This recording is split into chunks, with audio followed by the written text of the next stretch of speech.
What is going on, everybody? Psycho here, ready to go over a few of our Town Hall 13 attacks.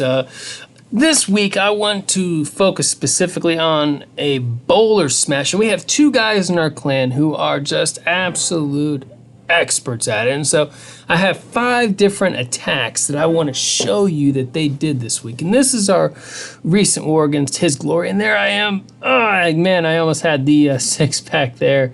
7% away. Got 3-star, just kind of disappointed. But let's come up here for the big boy leagues, the guys who get it done at the top here. So our first attack here is going to be a beautiful bowler smash by Auggie.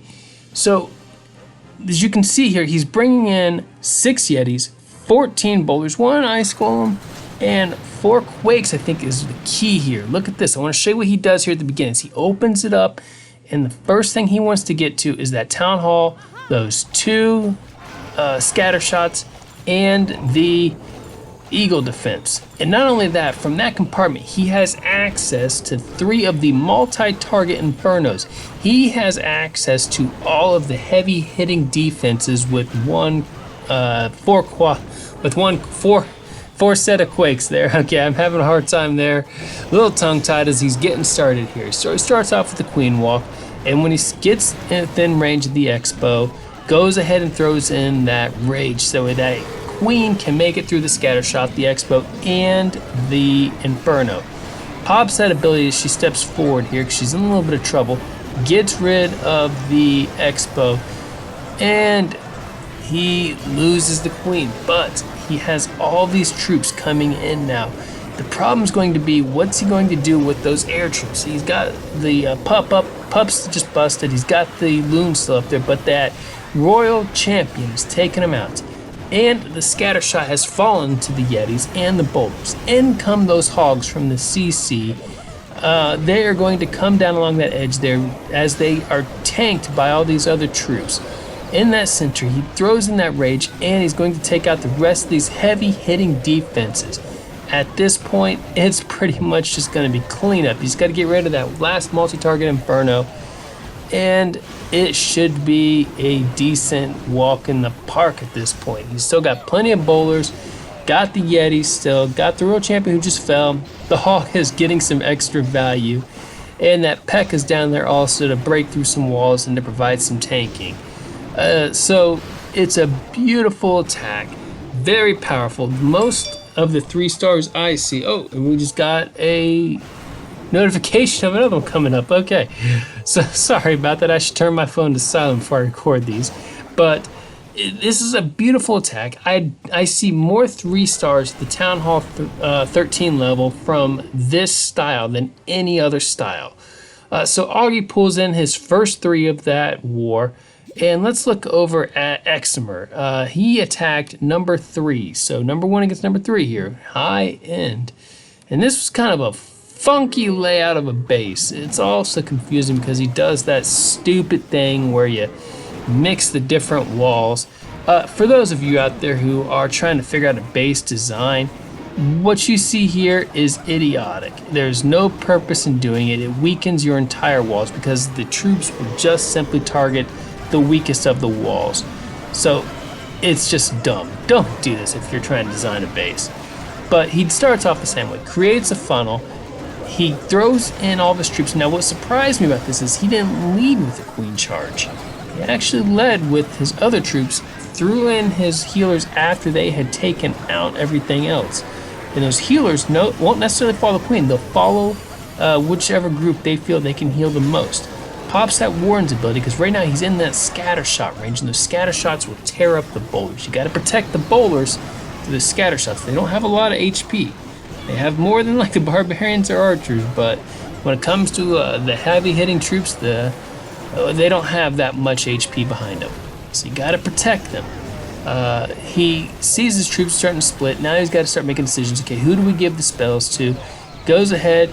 He has that Rage in the center there, hoping to get those bowlers to get the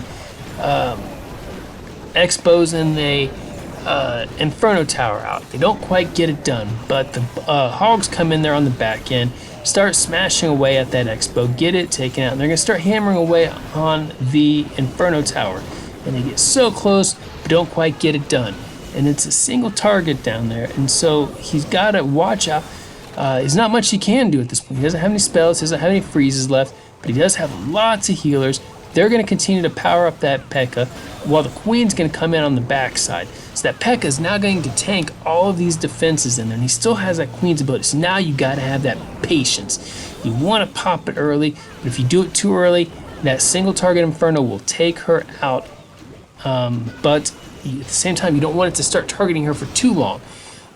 You want to allow those archers to do their business. So the Queen does not have a good target for where she's at. So he pops it now, gonna try to get the rest of these out while these archers are going to pop through the walls there. So that way there's an entrance for the Queen to come through later on. That way the Queen and the P.E.K.K.A. can come at it. And the Queen will be out of range as she shoots the walls now. So he chose a great time to pop her ability. She'll get through the walls.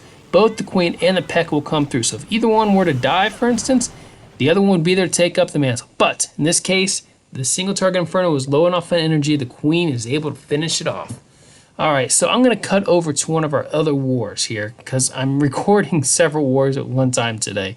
Got a little backed up this week, but I'm actually going to show you, again, I'm sticking with the Boulder Smash here that I wanted to show you guys this week. And like I said, 2 people in our clan are experts at it, and again, Auggie and Eczemer. So first one is going to be Eczemer.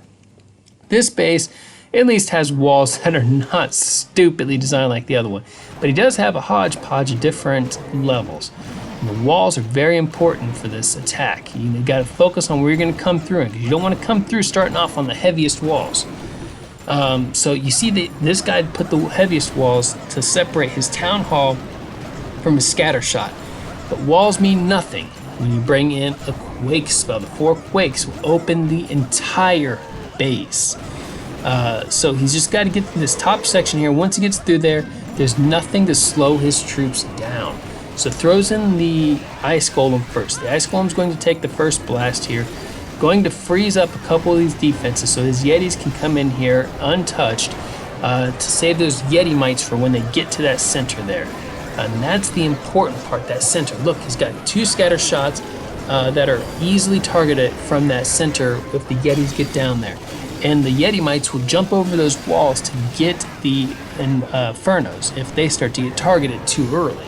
So great plan there. His king is going to come down along that bottom there, start taking out those defenses. The bowlers are down there with him also. Now he's got to worry about those skeletons that are popping up there. So he thankfully gets those taken care of, and he's got the Royal Champion taken out the northeast side there with that ability. Gets quite a bit of value. Now those 2 Yetis will go up there. They're going to get that other single target Inferno, and he saved those Yetis for just such a case as that.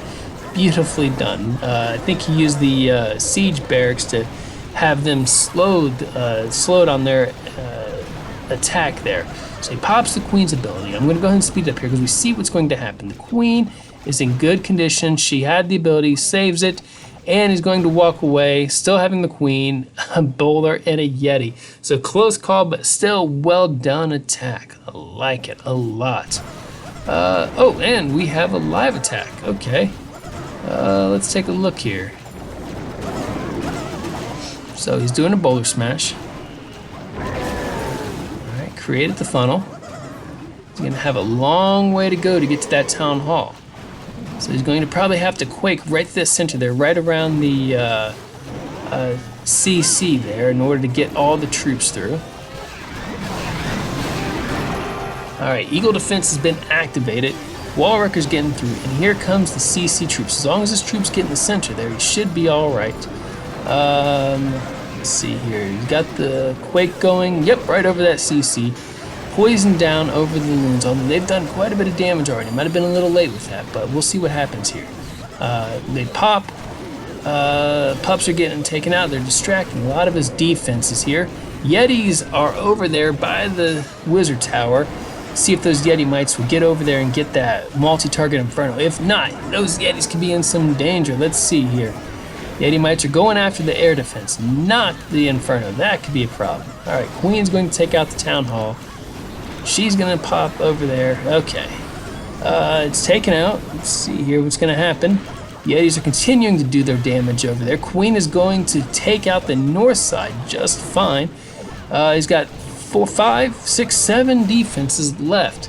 Quite a bit of energy left on his king and queen, and he's still got plenty of Yetis and the healers in there. It's looking pretty good. Royal Champion's doing her business up there, takes out the cannon, is going to come down here, start targeting those bottom ones, gets that cannon taken out. Beautiful.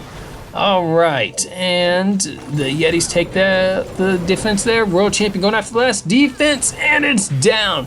And Eczemer with the live attack while recording the replays, going to walk away with the 3-star. Nice job. Glad we were here to pick that up while we were doing this. So that's a beautiful attack. I'll tell him I appreciate that here in a little bit. What was the other one? Augie's. Where's yours? Here it is. Okay. Let's see here. Ooh, a ring style base. This time we're not going to be focusing on the bowler smash. He chose to go instead with the electric dragon attack. You guys know how I feel about electric dragons. Not a big fan of them, but somehow people make them work. So it takes a special kind of person to successfully do these on a regular basis. Let's take a look here. So the king is going to come up here, start creating the funnel. He's going to get quite a bit of value out of him. The king's almost got, oh, the queen's also doing a business up here. I missed her entrance. So they created a pretty good funnel.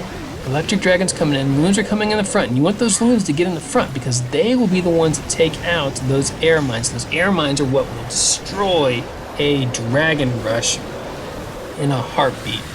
So those dragons are getting quite a bit of value. He freezes that Inferno, but the Stone Slammer still pops, releases all those max level loons, which are beautiful. I do like seeing those. Let's see here, he's got one more single target Inferno. He's just popped the Grand Warden's ability, and that's going to create a bit of a buffer because the single target Inferno will be distracted by that for a while. They get that taken out. Air defenses are gone. Those electric dragons just took out a scatter shot. There's not much left to stop them except for that one scatter shot, and it's not strong enough to take down an electric dragon. Those things have too much energy to be able to just take down with that. So they are going to just waltz right through the rest of this base. So well done on a beautifully executed electric dragon attack. Wow, okay. So I do have one more attack I wanted to show you, and this was in the comments, something that Eczemer just posted, so we'll let this one finish up here. And I'll get that one pulled up. I'll probably just split the video here, but we'll keep the recording going. But great attacks from the Town Hall 13s in the wars. We will walk away with the victory on this one because I don't think that there's anyone left up top that can really attack anymore. Let's take a look here. There's none up at the top 3, so yeah, we're in good condition. So let's go ahead and show you this base, and you guys see this base a lot. I even have this base in my Town Hall 13 so I can practice on it. My Town Hall 13 is kind of rushed just because I use it for donations only, but I wanted to show you a new style that he used for defeating this base. He's using that bowler smash again, and typically you'll see somebody try to come in from one of the short edges. He's actually, in this case, going to come in from the broad edge on the northwest side over by the CC area. So watch what he does here first. So I have a little bit of a pause here. Okay, there it goes. Going to quake in. I think he was trying to get that bottom wall also. Doesn't quite get it, but that's fine. He's got quite a bit of entrance in there now. He's going to start off with a funnel. Get the Yetis and the bowler. 1 Yeti, 3 bowlers on each side. Those Yetis will act as tanks, as those Yeti mites will hop the walls and do damage to the cannons and to the Grand Warden up there. Then, after he gets those edges taken out, he's going to just blast right through the center here, and the Eagle Defense is going to start attacking him early, as well as the CC troops. That's alright, he rages them through, and they're going to just muscle right through those CC troops, get through those defenses up there. Now you still have that scatter shot up there. His troops are tanked well enough right now that they're not really being affected by it, but he has that jump spell, gets his Yetis into the center there with some boulders. They're going to get that town hall taken out. Yeti mites to finish it off. Now he still has 2 of those Infernos in there. Now that CC that he just laid down, it's very critical what he did here. He's going to have the P.E.K.K.A, he's going to have the wizards come out. Watch as his troops will continue to make their way around the ring on the outside here. Yes, those Inferno towers are still in the center there. But here is the key. Inside of that siege barracks are some wall-hopping, defense-hungry hogs. So as soon as it releases, these pigs are going to jump over the walls and go straight for that Inferno tower, while his other troops are going to continue to make their way around the outside. Now that first one's a multi-target Inferno, so they do quite a bit of damage to the hogs, but they're going to muscle their way through, get over to the single target one, and here, there was something that kind of slows down his hogs. The tornado trap with the skellies. Beautiful setup defense, but they get out of it and they start to do the damage. Don't quite get it done with that CC, but there's some wizards behind that will be happy to finish it off for him. So now he's got that inside taken out from that siege barracks. I love the placement of that. Pops that queen's ability. Now here's where we get into some danger. That scatter shot's right there, and that scatter shot can do quite a bit of damage to the queen, but it starts targeting that P.E.K.K.A first. Thankfully, and that queen will come through, take out that scatter shot, and then take out the last defense. Beautiful attack. Great job. So try using that next time you see that base. Alright guys, it was a lot of fun tonight. Hope you liked it. If you did, hit the like button. Don't be afraid to hit that subscribe button, and I will talk to you guys all very soon.